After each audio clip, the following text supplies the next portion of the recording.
عائشہ بیگم، عالم شبیر اور الہام T V lounge میں بیٹھے باتیں کر رہے تھے جب ڈور بیل بجی تھی۔ ابو بکر بھائی ہوں گے، میں کال کراتی ہوں، الہام یہ کہتے ہوئے خود کو دوپٹے میں دھانپتی ہوئی دروازے کی طرف بڑھی، اور تھوڑی دیر بعد دونوں بہن بھائی مسکراتے ہوئے اندر داخل ہوئے تھے۔ امی ابو آپ دونوں جلدی سے باہر چلیں، آپ دونوں کے لیے ایک سرپرائز ہے۔ الہام نے عالم شبیر کو ہاتھ سے پکڑ کر اٹھایا تھا، جبکہ ابو بکر نے عائشہ کو ہاتھ سے پکڑ کر اٹھایا تھا۔ اور ایک ایسا سرپرائز جو تم دونوں ہمیں ایسے لے کر جا رہے ہو؟ عالم شبیر نے سوال کیا تھا۔ آپ چلیں تو الہام کو لے کر مین ڈور کی طرف بڑھی تھی، جبکہ پیچھے ابو بکر ماں کو لے کر آیا تھا۔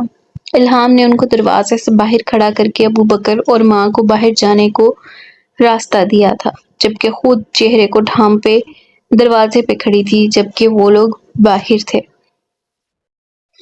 یہ رہا آپ لوگوں کا سرپرائز۔ ابو بکر نے پاس کھڑی نئی سفید رنگ کی مہران گاڑی کی طرف اشارہ کیا۔ فی الحال یہی افورڈ کر سکتا ہوں، لیکن انشاءاللہ بہت جلد دوسری گاڑی لوں گا۔ ابو بکر نے مسکرا کر پاس کھڑے اپنے ماں باپ کو دیکھا، جن کی بدولت آج وہ اپنی گاڑی لینے کے قابل ہوا تھا، جو ابھی تک سکتے کے عالم میں گاڑی کو دیکھ رہے تھے۔ پھر عالم شبیر نے ابو بکر کو گلے لگایا تھا۔ عالم شبیر بچوں کی تعلیم اور باقی اخراجات کی وجہ سے کبھی گاڑی نہیں لے سکے تھے۔ پتہ ہے بیٹا، جب میری نوکری لگی تھی اور ایک دن میں نے موٹر سائیکل لی، اسی طرح میں اور تمہاری پھوپھی اماں ابا کو دروازے پر لے کر آئے تھے، اور وہ دونوں موٹر سائیکل دیکھ کر رونے لگ گئے تھے۔ تب میں نے ابا جی سے رونے کی وجہ پوچھی تو انہوں نے کہا، پتر جب تیری اولاد تجھے ایسے دروازے پہ اپنی کمائی سے خریدا ہوا کچھ دکھانے کے لیے لائے گی نا، تب تجھے میرے آنسو سمجھ آئیں گے۔ ان کی آواز بھر گئی تھی، اور آج بیٹا میں سمجھ گیا وہ کیوں رو رہے تھے۔ وہ مزید بولے تھے۔ وہ ابھی تک ابو بکر کے گلے لگے ہوئے تھے۔ ابو، مجھے خوشی ہے کہ میں نے آج آپ کو موقع دیا کہ آپ محسوس کر سکیں کہ اس وقت جو دادا ابو نے محسوس کیا تھا۔ شکر ہے میری وجہ سے آپ اس احساس سے محروم نہیں رہے۔ ابو بکر نے ان کے دونوں ہاتھ پکڑ کر چومے تھے، پھر ماں کی طرف دیکھا تھا جو اپنی آنکھوں کی نمی صاف کر رہی تھی۔ ابو بکر نے آگے بڑھ کر ماں کو گلے لگایا تھا۔ اللہ تمہارے لیے اس کو بابرکت کرے، تمہیں نصیب کرے۔ عائشہ نے بیٹے سے الگ ہو کر اس کے سر کو نیچے کر کے پیشانی کو چوما۔ آمین۔ پیچھے سے الہام کی آواز آئی تھی، بھائی چلیں، ہم سب کو اپنی گاڑی پر آئس کریم کھلانے لے چلیں۔ نہیں بیٹا، تم دونوں چلے جاؤ، میں اور تمہارے ابو پھر کسی دن تم دونوں کے ساتھ چلے جائیں گے۔ عائشہ نے جواب دیا تھا، ہاں بیٹا آپ لوگ جائیں اور احتیاط سے جانا۔ عالم شبیر نے ہدایت دی تھی، آپ لوگ بھی چلتے نا یار۔ ابو بکر نے منہ بنایا تھا اور ساتھ ہی گاڑی کا دروازہ کھول کر الہام کو بیٹھنے کا اشارہ کیا تھا، جو چہرہ دوپٹے میں ڈھانپے دروازے پہ کھڑی تھی۔ حالانکہ رات ہونے کی وجہ سے گلی سنسان پڑی تھی، لیکن گلی میں موجود گھروں کے چھتوں پر سے کوئی بھی گلی میں جھانک سکتا تھا۔ بھائی ہیرا کو بھی لے چلیں، الہام نے دروازے میں سے نکلتے ہوئے ابو بکر کو کہا تھا، جو گاڑی کا دروازہ کھولے الہام کے بیٹھنے کا انتظار کر رہا تھا۔ رات میں تو مشکل سے وہ اپنے گھر جاتی ہیں اور پھر سے ان کو ساتھ لے لیں۔ ابو بکر نے الہام کو آنکھیں دکھائی تھی، ابو دیکھے نا بھائی کو۔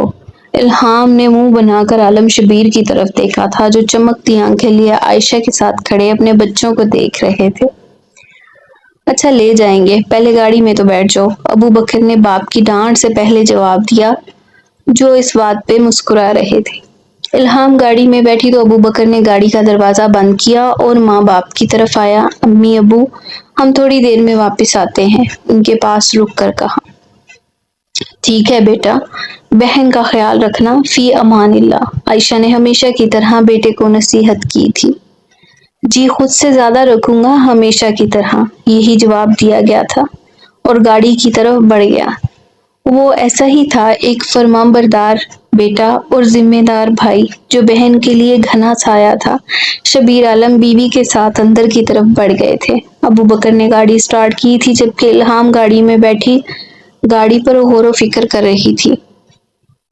تمہیں تو لینڈ کروزر کے علاوہ کوئی گاڑی ہی نہیں پسند، تو یہ مہران میں بیٹھ کر لینڈ کروزر والی خوشی کیوں دکھا رہی ہو؟ ابو بکر نے ڈرائیو کرتے ہوئے سامنے دیکھتے ہوئے کہا۔ کیونکہ گھر میں جب بھی گاڑی کی بات ہوتی تھی الہام کی سوئیاں لینڈ کروزر پر ہی اٹکی رہتی تھی۔ ابو بکر نے ہیرا کے گھر کے آگے گاڑی روک دی تھی جو ان کے گھر سے 2 گھر چھوڑ کر تھا۔ لیکن بھائی مجھے تو یہ لینڈ کروزر سے بھی اچھی لگ رہی ہے کیونکہ یہ میرے بھائی کی حلال کی کمائی سے لی گئی ہے۔ اس کے سامنے تو مہنگی سے مہنگی گاڑی پھیکی پڑ جائے۔ چیزیں کہاں خوبصورت ہوتی ہیں، ان سے جڑے لوگ خوبصورت ہوتے ہیں۔ اس نے معصومیت سے بھائی کی طرف دیکھ کر جواب دیا۔ وہ اس کی آنکھوں کی چمک دیکھ کر مسکرایا تھا۔ وہ اپنی بہن کو جانتا تھا، وہ اپنے بھائی کو اپنی جان سے زیادہ عزیز رکھتی ہے۔ اور پھر الہام نے ہیرا کو دروازہ کھولنے کا میسج کیا تھا اور تھوڑی دیر میں دروازہ کھولا تھا اور وہ حیران نظروں سے گاڑی کو دیکھ رہی تھی جبکہ الہام گاڑی سے اتر کر اندر داخل ہوئی تھی۔ اسے ہیرا کی امی سے ہیرا کو لے جانے کی اجازت لینی تھی۔ تھوڑی دیر میں وہ دونوں دروازے سے باہر نکلی تھی اور گاڑی میں آ کر بیٹھی تھی۔ جبکہ ہیرا کی امی دروازے میں کھڑی تھی ان کو دیکھ رہی تھی۔ ابو بکر گاڑی سے اتر کر ان سے ملنے گیا تھا اور سلام کرنے کے بعد ان کے آگے سر کو جھکایا تھا جس پر انہوں نے سر پر ہاتھ پھیر کر دعا کے ساتھ مبارک بھی دی تھی اور وہ ان سے اجازت لیتا دوبارہ گاڑی میں آ کر بیٹھ گیا تھا۔ وہ بہن بھائی ایسے ہی بڑوں کو عزت دینے والے تھے۔ ارے واہ، دشمنوں نے تو گاڑی لے لی، پچھلی سیٹ پہ بیٹھتی ہیرا کی آواز آئی۔ اور مجھے لگا تھا آپ دشمن کی گاڑی میں کبھی نہیں بیٹھیں گی، لیکن آپ نے خاصا مایوس کیا۔ ابو بکر نے جواب دیا تھا۔ الہام خاموش بیٹھی مسکرا رہی تھی کیونکہ اسے پتا تھا پورے راستے ان دونوں کی لڑائی سن کر انجوائے کرنا ہے۔ آج جو کہہ لیں میں کچھ نہیں بولوں گی۔ الہام کو جھٹکا لگا تھا۔ اس نے پیچھے مڑ کر اپنی دوست کو دیکھا کہ آیا ہیرا ہی ہے نا، وہ کسی اور کو تو نہیں بٹھا لائے۔ آخر کو آج میں خوش ہوں، دشمن نے نئی گاڑی لی ہے، خوشی میں آپ کو سب معاف۔